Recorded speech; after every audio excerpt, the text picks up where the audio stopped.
একটা উপজেলা স্বাস্থ্য কমপ্লেক্সে অপারেশন করতে গেলে দুই ধরনের ডাক্তার লাগে, সার্জারি বিশেষজ্ঞ এবং অজ্ঞান বিশেষজ্ঞ।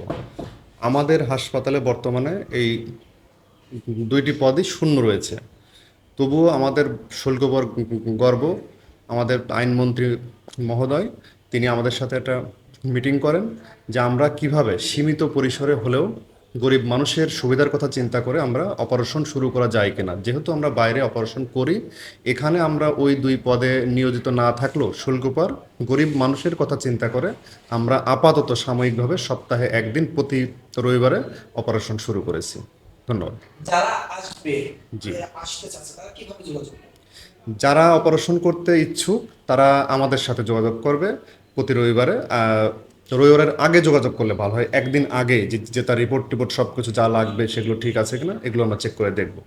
ধন্যবাদ। এখানে কোনো টাকা পয়সার ব্যবস্থা না, আছে? এখানে সরকারি হাসপাতালে কোনো রকম ফি লাগে না বা কোনো বকশিস করা লাগে না।